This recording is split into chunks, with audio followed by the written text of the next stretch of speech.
It is great to be a citizen and the governor of the freest state in the United States.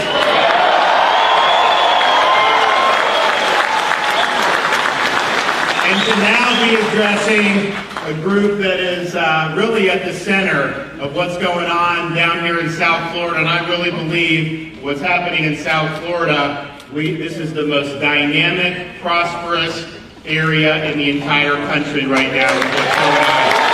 And you guys are a big part of that. I want to say happy 50th anniversary to the LBA. You think about, and it was mentioned, when the founders of this organization set up shop, they knew what freedom was.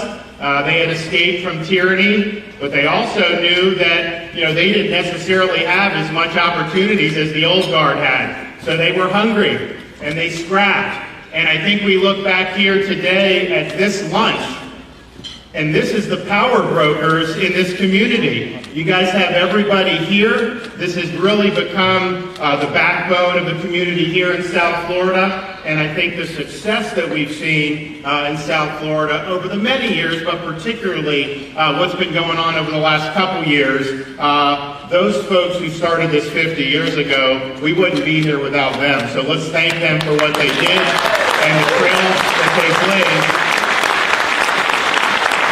And it's inspiring. It's also inspiring when you know these folks, as you do and I do, who understand how important freedom is and understand how suffocating tyranny can be. We here in Florida, but particularly South Florida, we not only work hard to defend freedom here, we stand in common cause with the people yearning for freedom in places like Cuba and Venezuela and Nicaragua, who are fighting Marxist regimes. And we look forward to the day when the Western Hemisphere is completely free of Marxist tyranny anywhere in this hemisphere.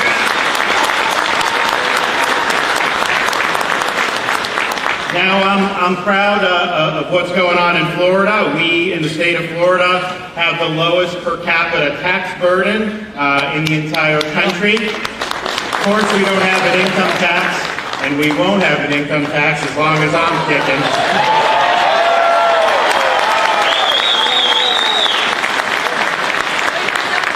And even though our state was uniquely vulnerable from the economic fallout of COVID, and many people predicted that our budget would end up a catastrophe, our budget reserves today for the state are some of the strongest, if not the strongest, we've ever had in the entire history of the state of Florida.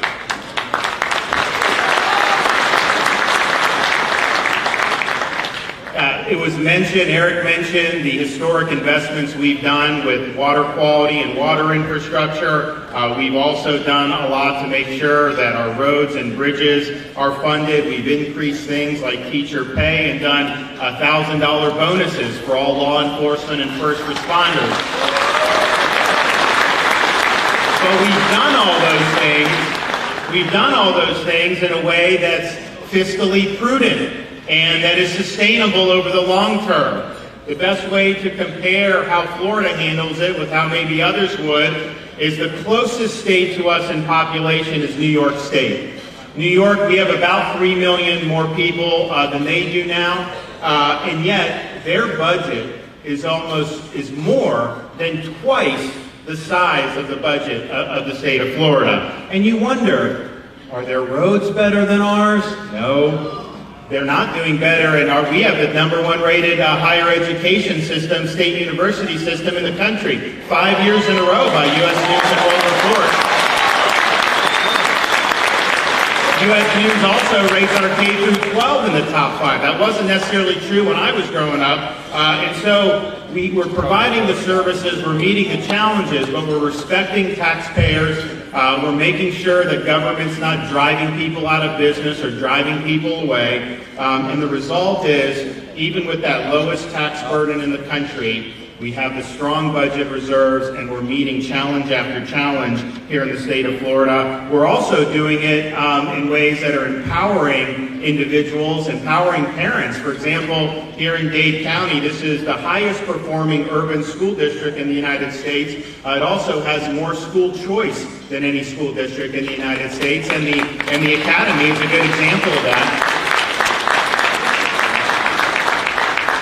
In Florida, our unemployment is lower than the national average, and it's significantly lower than other large states who, instead of lifting people up, kept locking people down, locking kids out of school, ruining jobs and ruining businesses. And so we are, actually we have like 450,000 job openings, and so that unemployment rate could go a lot lower. We just need to get more folks to fill the spots. So we're leading on, I think, a good, solid, conservative government.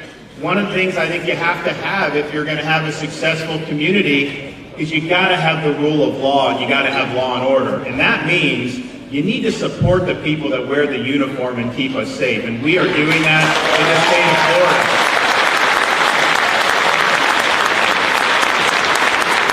We reject people who try to scapegoat our law enforcement men and women, people who say we should defund the police. No, we are going to support law enforcement. We're going to make sure they have the tools that they need.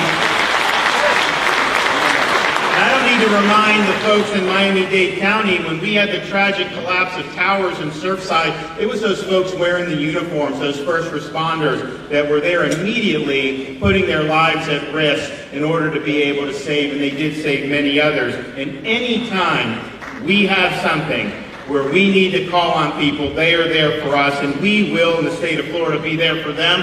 I announced recently, the next legislative session, we are going to have an initiative that recognizes around the country, not everyone who wears the uniform necessarily gets the support that they get from the state of Florida. You have places like New York and Minneapolis and Seattle and Portland where they don't get any support at all, and the morale is low. So what we've said is, look, we still need more folks in our agencies, in the local and the state. So if you come from out of state and you transfer into Florida, we're doing $5,000 signing bonuses for all law enforcement who sign up to work in the state of Florida.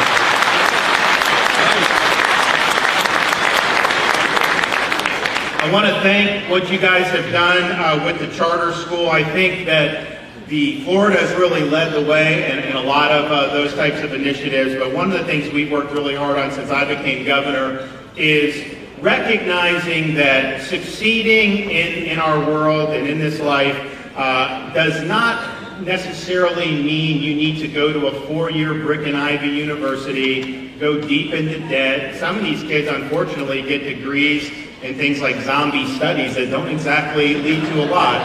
And so what we've said is, that's a good pathway for many, and we want to provide that for folks who want to do it. But we also have to recognize you can do some really good things on the vocational side, and we need to make vocational education something that is a matter of course. You can make good money immediately, and you can end up, when you talk about electric, HVAC, you talk about trucking, you talk about all these different things that are in demand, where you can earn a good living, and a lot of these young people can end up parlaying that into their own businesses, and they do very, very well, and they have basically no debt when they come out of this. And so what I've tried to stress is, when I was growing up, they said you got to go to college, otherwise you cannot be successful. And that's not really true, and a lot of people will do very well going in. We're proud of I mentioned our universities in Florida. We don't let them raise tuitions in our state university. Like, we keep tuition low, it's affordable, anyone can go, and we want that to be the case. At the same time, you're not any less if you decide to go into a vocational field, if you get skills training and you end up putting that to use. You are doing honorable work, and quite frankly, you're doing work that is increasingly very lucrative. And I don't need to tell folks in this room about all the different things that are happening here. Anytime you build something, all the different folks who are part of that and all the opportunities that are there. So we are absolutely committed to vocational education. I'll tell you, in Miami, you've had some really good stuff. These kids will graduate and they'll be certified in some of these fields. And the thing that I've noticed throughout the state of Florida is it's not necessarily saying you have to either pick a college pathway or vocational. We'll have kids who will be, who will end up getting credentialed in like HVAC, who will also be taking advanced placement courses. And then they have more opportunities and they can decide what they want to do. So we're going to keep doing that in the state of Florida, and I think that if you look at what's happened with our economy, obviously you see people coming down to South Florida, many in the financial industry, you see some technology. I was just up with the Lieutenant Governor earlier this week at the Space Coast of Florida. What's happening in our space industry is phenomenal. We have more and more companies setting up shop, creating great jobs. But I really believe that we could be a great spot for people to build things here and have more of a manufacturing base. We're seeing that in the Space Coast. I think we could see it even more so than we already have here in South Florida. The fact that we're committed to vocational education and we have a good business environment, that's going to be really, really important for all folks knowing that they can invest here and do very, very well. I am concerned. I think what we've been able to do in Florida in terms of the economy has been great. You guys, I mean, the number one concern I hear about is like you just want to hire more people. You got a job, you just want to hire more people. That's much better than being in a situation where you don't have jobs, which some of you remember from previous iterations when we have had some problems. So when you, at the same time, you look, this inflation is real, okay? And I know Biden said, oh, no, it's not. And they said, this inflation is real. It's something that is really eating away at a lot of the working folks throughout our country. And I fear you're likely to see more between some of the household staples, the gas. I don't know why you would stop producing, not want to produce our own energy when we were doing that. Now they're begging OPEC to produce more energy because it's getting so much more expensive. But the bottom line is, through a confluence of, I think, misguided policies, we are entering, or we are in the longest sustained inflation that we've probably seen since the 1970s. And that's going to permeate every aspect of our economy. It's going to impact people who are working for lower wages, and it's going to impact people who are doing really, really big projects as the cost escalates. In Florida, we've already had to move around some stuff because of what we had committed to do. It got so much more expensive with all the materials and all these other things. So the inflation is real, and what I would say is, if you see it and you understand that's a problem, maybe you don't want to do policies that are going to make it even worse. Maybe you actually want to try to make it even better. I'm not sure that message will necessarily get out to the powers that be in Washington right now. But that is something that we're concerned about. We're also, as we look in terms of what's happening with COVID, you guys, I think, you recognize that people's livelihoods were at stake. You needed to keep going, and you were able to do a lot. I mean, I saw the cranes throughout the whole time. People were able to work. Businesses were able to succeed. We want to keep doing that. You know, we are proud of this most recent wave, how much it's gone down. No one was talking about treatments for people. You know, you talk about different things, and so we understood that you had a lot of people who were getting ill who were not given treatment. They were told to just go home and hope you get better. So we rolled out 25 sites to provide monoclonal antibody treatments throughout the state of Florida, including one here in Miami. And I think the fact that you see Pfizer and these other companies developing antivirals should show you this is not in lieu of a vaccine. You can have vaccine. You still need treatment for folks. Most of the people that go to our Miami site have already been fully vaccinated, but they're high risk and they're getting infected. So we want to do it. And since we've done that, so we rolled out the 25 sites in August, and since we've done that, the daily hospital admissions in the state of Florida are down about 80%. The hospital census is down over 70%. I get people writing into our office every day talking about how they got this, and most of them happen to have been vaccinated, but regardless of that, they get it, they start to feel really bad, they feel they're going to have to go to the hospital, they hear about the treatment, they get it, and then they say within a couple days they're resolved and they're back. And that's not only good, it's saving lives, it's kept people out of the hospital. it also helps people get back on their feet. I mean, we've got people, mothers and fathers, they're taking care of kids, they're working all this stuff. Do you want to be on the shelf for 48 hours or 72 or 2 weeks? And so we were able to do a lot. So we're going to continue to make that available to people. Now, we got our supply cut by the Biden administration, and so we were in a situation where we weren't going to be able to provide all the treatments that Floridians need. And so I said, you know what? We're not going to take no for an answer. We're going to figure out what we need to do. So there's another company that came out with another great monoclonal antibody called Sotrovimab, and we went and we did a deal directly with them to fill the back that we needed to be able to make sure Floridians could get it. So we got thousands of doses. We're keeping it going, and we're going to make sure that that happens. Obviously, everything's going down now very significantly, but these things go in cycles, and so as we get into the winter, we'll see what we need to do. But I think it's really important that we're covering all of our bases and making sure that people have what they need. Final thing I'll just say is this, and I think folks here really appreciate it. If you look what's going on, we need to be defending free speech in this country, and the way big tech is acting, the way that these big tech companies are acting, it seems like all they're trying to do is muzzle people. That if you speak up and you say things that they don't think fit their narrative, that they want to silence you or deplatform you. And I can tell you, you can't have a robust, free society with robust debate if speech is controlled by a half dozen oligarchs way out in Silicon Valley. Because I can tell you, a lot of their values are not your values. And if we're going to let them be the arbiters, we are going to rue the day. So we've got to fight back against that. And my view is the truth will prevail.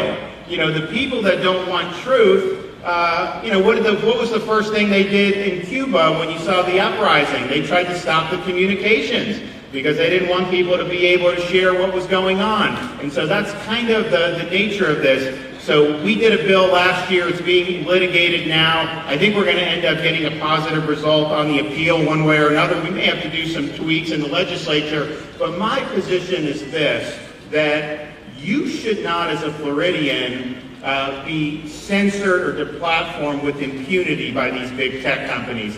You have free speech rights. They make huge amounts of money off selling your data. They claim these are open platforms. They get all this liability protection from the federal government. And then they turn around and they pick and choose what they want to allow on there. They are acting as publishers and they shouldn't have that protection. But the bottom line is they are acting in many respects as an arm of the government by some of the things they choose to censor or not. And so people say the First Amendment doesn't apply to a private company. Well, if you're acting as an arm and extension of the state, you do have First Amendment protections, and yet those should be done. But even short of that, I just think it's a fraud on the consumer for them to act like these are open platforms and then to pick and choose what they're going to allow on. If you had said in March of 2020 that the coronavirus came out of the Wuhan Institute of Technology, they took that down. They silenced it at the behest of many people in the government at the time. But now we know, here we are now, a year and a half later, and there's been no other explanation other than that that's been proffered. Same things for people that have criticized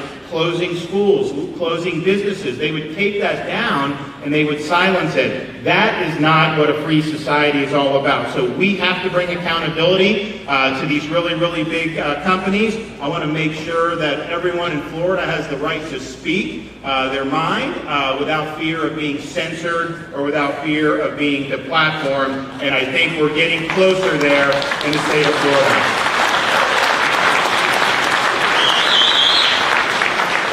So I'll leave you with just reflecting on 50 years. We did an event in Miami, a week or two ago, where I gave the Florida Medal of Freedom to Felix Rodriguez, who was really an inspirational figure.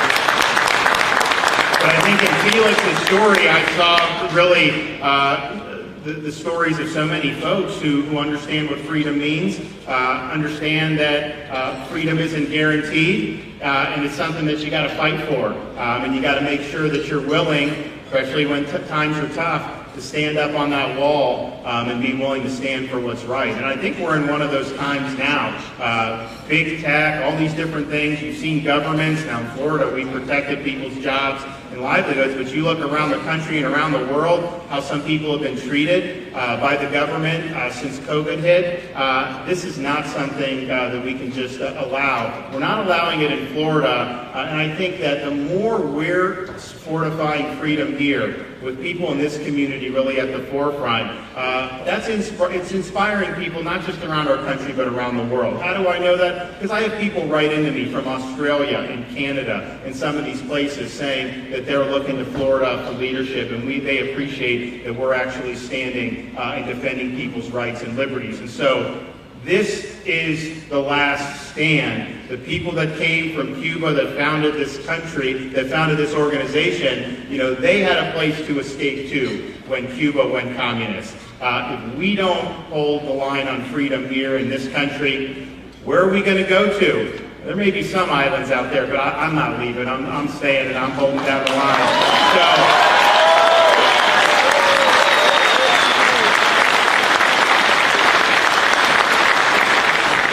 So stand your ground for freedom. Hold the line for freedom. Don't ever back down when these fights for freedom come. We've accomplished an awful lot in the state of Florida. I'm proud of it, but I can tell you this. When it comes to fighting for freedom, I've only begun to fight.